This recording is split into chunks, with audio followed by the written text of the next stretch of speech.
दीदी जी हमें अपना अपना योगदान देना। हम आपके ही बहन भाई हैं, हमें अपना योगदान है। आज हम उनके बहन भाई नहीं हैं।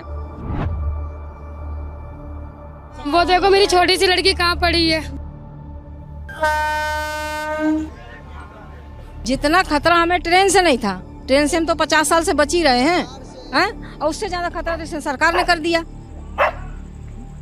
जब ट्रेन आएगी तो बच्चों के हादसे का डर रहेगा। आप सर जी मानोगे नहीं, सर्दी के अंदर पटरियां टूटती हैं तो हम लोग लाल झंडा लेके यहाँ खड़े होते हैं कि ट्रेन को कोई ऐसा हादसा ना हो। सारे प्रूफ है हमारे पास, बिजली बिल है, आई कार्ड है, आधार कार्ड है, राशन कार्ड है, सब कुछ है। तो फिर हम अवैध कैसे हो गए? गरीब मजदूरी नहीं करेगा, फैक्ट्री कैसे चलेगा? मैं अपनी लड़की को दुपट्टे से बांध के सोती कि कोई आदमी उठा के ना ले जाए। हमारे पास आज आसमान और नीचे धरती के सिवाय कुछ भी नहीं है। हम लोग इलीगल इंग्रीमेंट नहीं है, हम लोग भी यहीं पे पैदा हुए हैं और हमारा मतलब सब कुछ यहीं पर है। अभी एक बात बताओ, चलो सब कुछ टूट गया, सब कुछ फूट गया, लेकिन जनता को पानी पूछा? अरे सब दुखवा दे दा मोदी, आज जरावा मतिया गिन में दर्द बड़ा होला, जहर लेके दे दो दर्द बड़ा होला।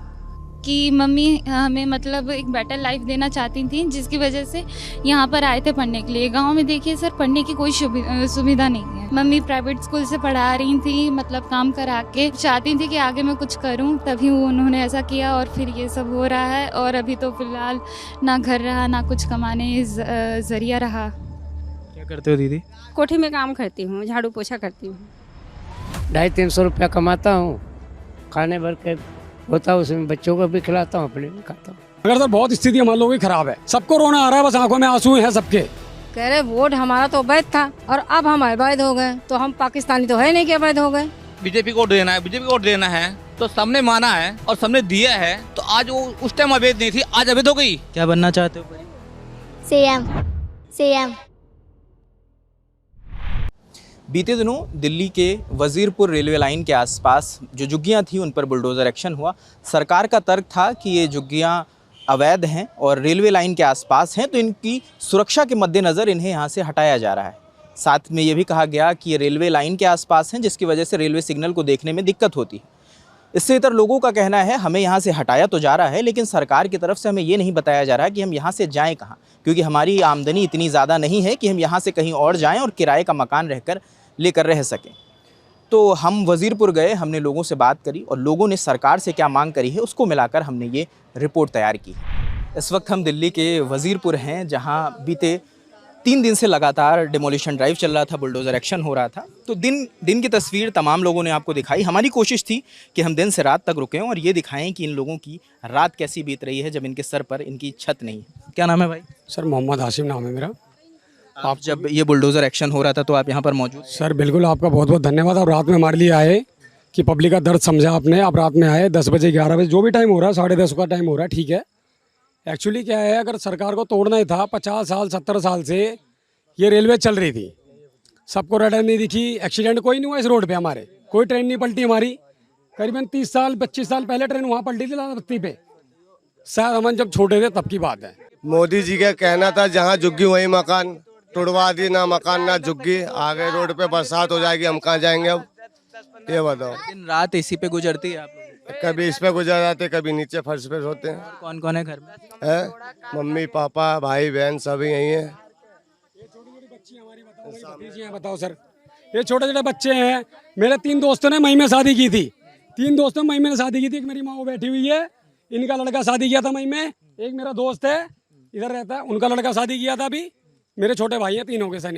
एक मेरा इधर बित्तन दोस्त है मेरा, उसने शादी की थी मई में। उनके पास रहने की जगह नहीं है, उनका घर तोड़ दिया गया। नई शादी की थी उन बच्चों ने, उनको पता झुग्गियाँ टूट जाएंगी। मैं अपने बच्चे लेने गया था मई में अपने बच्चे लेने गया था। जिस दिन पहुंचा गाँव उस दिन झुग्गियाँ टूटनी स्टार्ट हो गई। बच्चे छोड़ के आ गए गाँव में। बताओ क्या करूँ सर, बताओ। मगर आप लोग आए सर, कुछ रात में सोच के आए होगे, बहुत अच्छी बात आपके लिए, बहुत बहुत धन्यवाद आप लोगों का। मगर सर बहुत स्थिति हमारे लोगों की खराब है, सबको रोना आ रहा है, बस आंखों में आंसू हैं सबके। वो देखो मेरी छोटी सी लड़की कहाँ पड़ी है। मेरी बहन की बेटी देखो, मेरी भांजी बेटी देखो, इतनी बड़ी बच्ची बिना वो बताओ। ये लाइट भी कल परसों नहीं रहेगी हमारे यहाँ पे। तुम भीख मांग के लाइट हमने मांग रहा किसी भाई से अपने। बताइए सर, देखो हमारी छोटी भांजी सो रही है, बिना मच्छर में सो रही है, बताओ। उठा ले जाए चोर, हमारे छोटे छोटे बच्चे हैं, रात को कोई चोर उठा ले जाए तो क्या ये हम ये देंगे जो हम रोड पे सो रहे हैं? छोटे छोटे बच्चों को ऐसे उठा उठा के ले जाते हैं। बेटी बचाओ बेटी पढ़ाओ, आज हमारी बेटियों की इज्जत खतरे में पड़ी हुई है। कोई बेटियां लेके बाहर सो रहे हैं, जवान बेटियां लेके लाइन पे सो रहे हैं। हाँ, यही दुख है ना हम सबको। हमें दुख नहीं है। तो चलो ठीक भी था कि खाली करवा लेते, जब दे देते तब तोड़ लेते, खाली करवा देते। क्या कह रही है अम्मा? कह रहे वोट हमारा तो अवैध था और अब हम अवैध हो गए, तो हम पाकिस्तानी तो है नहीं कि अवैध हो गए, पाकिस्तानी थोड़ी हैं तो भारत के ही नागरिक, तो हम कैसे नहीं सरकारी हैं? हम भी तो सरकारी हैं, जब देश के नागरिक हैं तो हम भी सरकारी हैं भाई। लोगों के पास सारे दस्तावेज हैं, सब है, सब कुछ है, क्यों नहीं है? वोट डाला था इस बार? अरे वोट तो हम 50 साल से डाल रहे हैं, लेकिन ऐसी सरकार नहीं लाए थे। रेखा गुप्ता क्या बोल रही?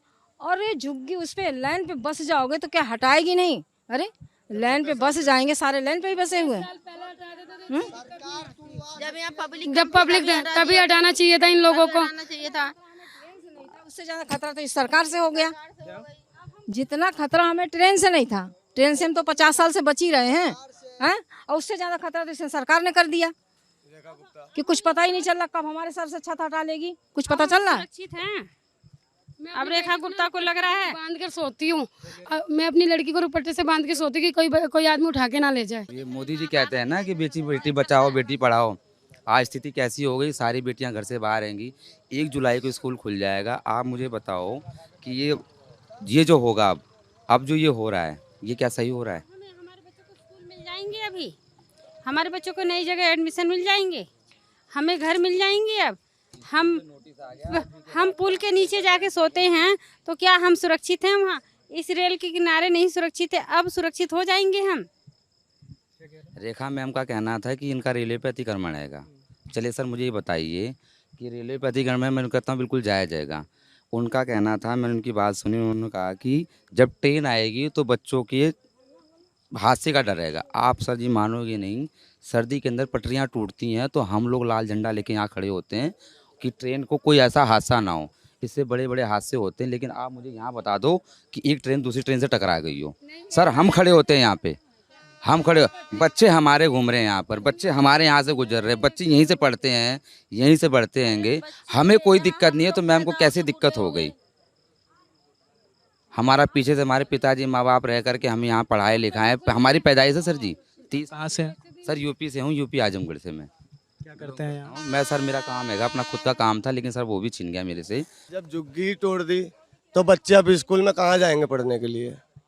दूसरी जगह सब कहाँ जाते हैं? ये अशोक विहार में पढ़ते थे, अब यहाँ से क्लास में। बाबू 7। क्या नाम है आपका? परी। क्या बनना चाहते हो परी? सीएम बनना चाहती हो? ऐसा क्यों? जरूरत लग रही है कि सीएम बनना जरूरी है? हाँ। क्या नाम है आपका?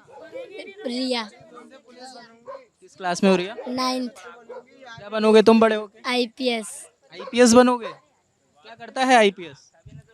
अभी उतनी ज्यादा जानकारी तो है नहीं, अभी पढ़े रहेंगे फिर पता चलेगा। किसने बताया आईपीएस के बारे में? वो मेरे सर है ना ट्यूशन वाले, उन्होंने बताया। कमाने खाने के साधन छीन गए यहाँ से। मैं कोठी में काम करती थी यहीं बगल में ही, अपने बच्चों को शिक्षा दे रही थी, उनका पेट पाल रही थी। अब ना बच्चों का ठिकाना रहा, ना मेरा कमाने का ठिकाना रहा। अब तो हम भर पेट खाना खा ले वही बहुत, हम बच्चों को पढ़ाई कहाँ से करवाएंगे? सड़क पे रह के बच्चों को पढ़ाना लिखाना बहुत मुश्किल हो जाता है। सरकार झुग्गी तुड़ा सकती है तो सरकार कहीं थोड़ा सा ज़मीन भी दे सकती है पब्लिक के लिए। सर हम ये कह रहे हैं, हमारे पास आज आसमान और नीचे धरती के सिवाय कुछ भी नहीं है बिल्कुल। हम इस टाइम में ऐसे हैं कि उसी जो टूटा हुआ है मलबों पे सो रहे हैं सर, और कुछ भी नहीं है हमारे पास। खाने को होटल से खा रहे हैं सर, और हमारे पास इस टाइम कुछ भी नहीं है। हम यही चाह रहे हैं सर, कुछ हमें दे दें, ज़मीन ही दे दें, हम पल्ली तान के रह लेंगे सर, रह लेंगे। हम यूपी से हैं सर। अब बताइए हम लोग कहाँ जाए, बताइए आप। सोच के तो हम लोग का सर में दिमाग में सर टेंशन ही टेंशन हो गया है। कहाँ करते हो दोस्त? हम काम करते थे, अब काम भी छूट गई, बताइए। सब कुछ कहाँ काम करते थे? यही करते थे अशोक विहार में ही। नहीं, क्या काम करते थे? हम कपड़े लाइन में थे। अभी काम है वहाँ पे? काम पर जाएंगे तो इधर कौन देखेगा, सब सामान ही उठा लेंगे। हमारा तो सब कुछ लूट गया, गंजी पे 4-5 दिन से है, सब कुछ उसी में। सामान की रखवाली कर रहे हो आप सब लोग? हाँ, क्या करें बताइए। रात को 2-2, 3-3 बजे सोते हैं, फिर भी सामान चोरी हो जाता है। सुबह के टाइम पे मिलता ही नहीं है। कल रात को मोबाइल चोरी हो गया हमारा, यहीं सो रहे थे। अब बताओ।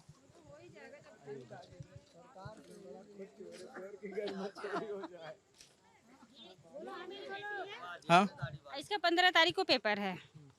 अब ये बताओ, अब इस हालात में मेरी बेटी के पेपर कैसे अच्छे जाएंगे। अब ये 12th में है। मैंने 12th पास करी अभी मैंने, और कंपार्टमेंट नहीं, मुझे मतलब दोबारा से क्या बोलते एग्जाम देना री एग्ज़ाम देना था। क्यों? अच्छा, कुछ नंबर कम थे? फिजिक्स में मेरे कम मार्क्स आए थे, मुझे नीट का एग्ज़ाम देना है। आप इस बार नीट दे रहे हो? हाँ, नहीं इस बार नहीं दिया, मुझे अगले साल नीट देना था। मुझे मतलब नीट क्लियर करके MBBS करना था, और ये सब हो गया इस समय। कहाँ से पढ़ाई कर रहे हो आप? मेरा प्राइवेट स्कूल है, गुरु अंगद पब्लिक स्कूल। क्या नाम है आपका? प्राइवेट स्कूल, मेरा नाम श्रेया है। मम्मी प्राइवेट स्कूल से पढ़ा रही थी, मतलब काम करा के, और मतलब चाहती थी कि आगे मैं कुछ करूं, तभी उन्होंने ऐसा किया, और फिर ये सब हो रहा है। और अभी तो फ़िलहाल ना घर रहा, ना कुछ कमाने ज़रिया रहा। कोठी में काम करके मैंने अपने पुराने कपड़े मैंने पहने, अपनी बेटी को सारे खर्चा किया अपनी बेटी की पढ़ाई में। आज मेरी बेटी इस रोड पे आके खड़ी है, मेरी बेटी कैसे 15 तारीख को पेपर देगी? कोई ठिकाना नहीं। मैं 5 दिन से मैं यहाँ पे हूँ, मेरे रहने के एक ठिकाना नहीं है मेरे पास। और कौन है दीदी घर पे? मेरी माँ है वो, और मैं हूँ। हम दोनों प्राइवेट स्कूल से पढ़े हैं, और मम्मी ने मतलब हर महीने 5-5 हज़ार रुपए की मेरे पति तलाक दे दिए मुझे। आज से 15 साल पहले ही मुझे छोड़ दिया था मेरे पति ने। ही सबका पालन पोषण आप? मैं अपने बच्चों का पालन पोषण कर रही थी, उनको अच्छे से शिक्षा दे रही थी कि कम से कम मेरे पति मेरे बच्चे कम से कम चोर और डाकू और बेईमानी ना करे, अच्छी शिक्षा पाके अच्छे इंसान बने। क्या करते हो दीदी? कोठी में काम करती हूँ, झाड़ू पोछा करती हूँ। कितने घरों में? 3 घरों में। कि हम भी मतलब जैसे कि देश की इकोनॉमी में थोड़ा हम भी योगदान करते हैं। हम भी मतलब जब सामान खरीदते हैं, कुछ करते हैं, तो हम भी मतलब टैक्स पे करते हैं। तो हमें भी तो सर मतलब कुछ सुविधा मिलनी चाहिए, उस टैक्स का मतलब कुछ मिलना चाहिए। ये नहीं है कि हम मांग रहे हमें घर दे दीजिए, हम काम करके आपको पैसे दे देंगे, आप बस हमें जगह दे दीजिए। पैसे देने के लिए तो सब तैयार हैं, काम करके, बस इतना ही।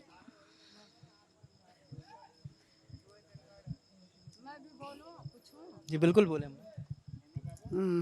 ध्यान से दूर करो। अरे सब दुखवा दे दा मोदी, आ जरावा मतिया गिन में दर्द बड़ा होला, जहर लेके दे दो दर्द बड़ा होला। सर हम लोग इलीगल इंग्रीमेंट नहीं है, हम लोग भी यहीं पे पैदा हुए हैं और हमारा मतलब सब कुछ यहीं पर है। मम्मी यहीं से रह रही है, मैं 19 की हो गई हूँ और मैं 19 सालों से यहीं पे रह रही हूँ। मम्मी 40 से ज़्यादा की हो गई हैं और वो भी यहीं पे रह रही हैं। और मतलब हमारा सारा कुछ है, बर्थ सर्टिफिकेट है, आधार कार्ड है, पैन कार्ड है, सब कुछ है, हमारे पास सारे कागजात हैं। इस बच्ची का जवाब उन लोगों के लिए है जो सोशल मीडिया पर बड़ी आसानी से ये टाइप कर देते हैं कि ये तो बांग्लादेशी हैं, ये रोहिंग्या हैं, तो उन्हें यहाँ पर एक बार आना चाहिए और इनसे मिलना चाहिए और ये जांच करनी चाहिए। क्योंकि जो प्रशासन नहीं समझ पा रहा है वो वहाँ पर सोशल मीडिया पर चंद बैठे लोग मिनटों में टाइप कर देते हैं कि इनके साथ तो यही होना चाहिए। मैं ये नहीं कह रहा कि ये अवैध हैं या अवैध हैं, वो सरकार और प्रशासन का काम है, लेकिन जैसे इनकी मांग है कि इतने सालों से यहाँ पर रह रहे थे, उसके पीछे कोई भी कारण हो सकता है। किसी सरकार ने अपना वोट बैंक समझ के इनको यहाँ पर बसा दिया, मगर उसमें इनकी गलती नहीं है। जिस सरकार ने इन्हें बसाया इन्होंने उसका अदा किया, इन्होंने उसको वोट दिया।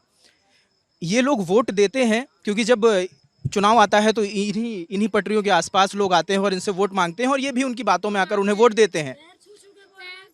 हाँ पैर छू छू के भी वोट मांगते हैं, हाथ जोड़ जोड़ के दीदी जी हमें अपना अपना योगदान देना। हम आपके ही बहन भाई हैं, हमें अपना योगदान है। आज हम उनके बहन भाई नहीं हैं। आज उनको सब कुछ मिल गया है तो आज आज हम उनके लिए कुछ भी नहीं। हाथ में पावर आ गई तो हम उनके भाई बहन नहीं रह गए आज। एजुकेशन की वजह से आए थे, क्योंकि मम्मी हमें मतलब एक बेटर लाइफ देना चाहती थी, जिसकी वजह से यहाँ पर आए थे पढ़ने के लिए। गांव में देखिए सर, पढ़ने की कोई सुविधा नहीं है। वहाँ पे ना अच्छे से एजुकेशन है ना कुछ है। तो यहाँ पे भी सरकारी स्कूल में एजुकेशन उतनी अच्छी नहीं है। मम्मी यहाँ पर आई, उन्होंने प्राइवेट स्कूल में हमें पढ़ाया लिखाया ताकि हम मतलब इस ज़िंदगी से आगे बढ़ सकें और कुछ अच्छा कर सकें। ये एक तरह से ये आप इसको इस तरह से भी समझ सकते हैं कि ये कितनी बड़ी बात है कि एक माँ जो अपने पति से सेपरेट होकर यहाँ रह रही है, वो झुग्गी में रहती है, वो जाके कोठियों में काम करती है, लेकिन उसका सपना है कि वो अपनी बच्ची को बेहतर शिक्षा दे सके। वो बच्ची जो झुग्गी में रहती है उसका सपना है कि वो नीट क्लियर करेगी और वो MBBS बनेगी और एक अच्छी डॉक्टर बनेगी कि लोगों को बेहतर इलाज मुहैया कराया जा सके। तो सरकार को ये भी सुनना चाहिए। ये कहना बड़ा आसान है और सुरक्षा की बात बिल्कुल सुरक्षित होने चाहिए, इनकी सुरक्षा के लिए आपको काम करना चाहिए, मगर ये भी आपको जवाब देना होगा कि ये लोग जाएंगे कहाँ। किसी ने भी बसाया हो, किसी भी सरकार ने बसाया हो, लेकिन आपको इन्होंने वोट देकर आपकी इन्होंने सरकार बनाई है, तो उसकी जवाबदेही तो बननी पड़ेगी, जवाबदेही तो देनी पड़ेगी। जो भी जिम्मेदार हैं वो ये लोग ये भी कह रहे हैं कि इनसे तो कोई मिलने भी नहीं आ रहा है यहाँ पर। ये लोग बेचारे रात के तकरीबन 11 बजने वाले हैं और इनकी हालत देख लीजिए, किसी को नींद नहीं है। सब लोग ऐसे ही टहल रहे हैं क्योंकि इनको डर है कि अगर सोएंगे तो क्या पता इनके घर में चोरी ना हो जाए। तो ये विजय देख सकते हैं, यहाँ से ये ट्रेन गुजर रही है। ये लोगों का जो मलबा इकट्ठा हुआ है, सब लोग उन चीज़ों को समेट कर अपना अपना मलबा इकट्ठा करके बैठे हैं। कई लोग हैं जो रोड के उस तरफ दिख रहे हैं आप लोगों को, कई हैं जो जहाँ पर जिसको जगह मिली वहीं पर उसने अपना किचन सेट कर लिया है। लोग इसी से खाना बना रहे हैं और इसी से खा रहे हैं, इसी से रह गुज़र कर रहे हैं वो लोग। ये भी एक तस्वीर है कि जिसको जहाँ मिली, क्योंकि अब बेड लगाने की जगह नहीं है, तो जो जिससे तिरपाल पत्थर जो मिल रहा है वो वहीं पर सो रहा है। जगन्नाथ। कहाँ से हैं जगन्नाथ जी? आजमगढ़ से। तो ये जहाँ पर आप सो रहे हैं यहीं पे घर था आपका? पहले सन 79 से। अब यहीं पे यही मलबा यहीं पे घर था आपका? यही घर था और कहाँ था। यहीं पे सो रहे हैं आप? ये देख नहीं रहे हैं आप लोग? ये बर्तन सामान सब कुछ है, फुटपैली है, सब कुछ यही है। कुछ खाया आपने? खाना तो बाबूजी एक बच्ची दे गई है, थोड़ा सा चावल दाल, वही खा कर सो रहे हैं। मोहल्ले वाले दे गए हैं क्या? हाँ, कोई दे गया है। ये 60 साल से ऊपर उम्र है, न पेंसिल है न कुछ है, यहाँ अकेले हैं। घर वालों को बताया कि ये सब हो गया है? हाँ, घर वाले को बताया, कह रहे हैं कि बाबू आ जाओ। मैं कहा कहाँ से आ जाऊँ, पैसे नहीं है तो कहाँ से आऊँ।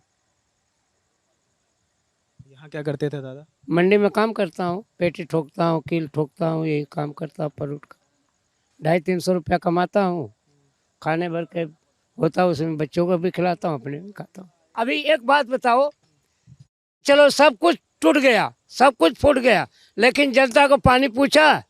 गरीब मजदूरी नहीं करेगा, फैक्ट्री कैसे चलेगा? आज हम कल को यहाँ पे गुजारा था तो यहाँ पे कर लेते थे कम पैसे में। कम पैसे में। आज हम जो है कम से कम 30,000 रुपये कम से कम सैलरी, तब हम गुजारा कर पाएंगे ना। 5,000 6,000 रुपये 14,000 रुपये हम मकान का किराया देंगे तभी तो हम यहाँ रह पाएंगे। क्या करते हो आप लोग?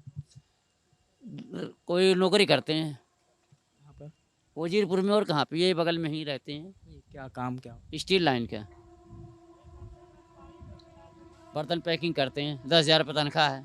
अब 14,000 रुपये किराया देना, 10,000 में गुजारा कहाँ से करेंगे? 4 बच्चे हैं। इस टाइम आपके भी दिल में दुख हो रहा होगा भाई साहब, आप देख रहे हो इस हालत में। मुझे पता है आप किस तरह से हमारे से बात कर रहे हैं कि दिल पे पत्थर रख के आप बात कर रहे हो हमारे से।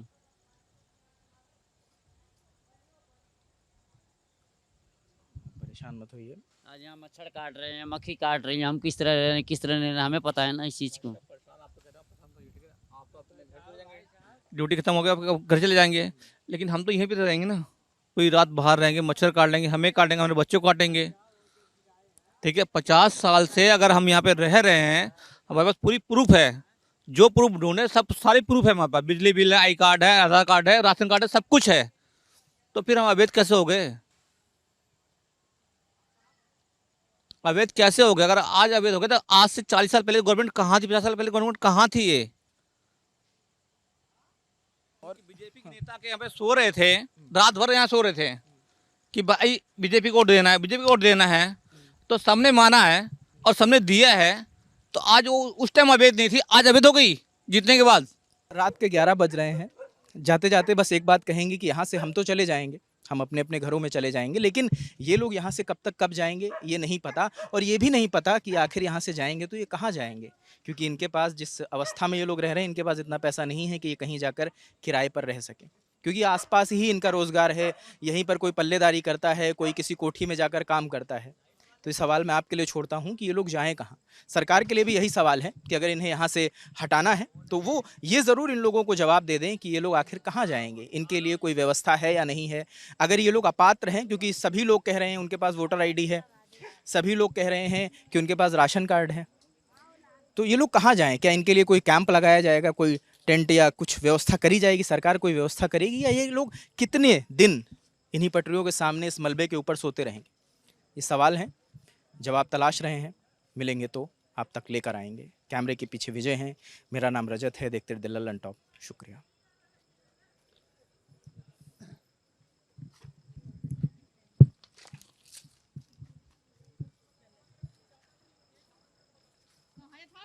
बैठ जाएगा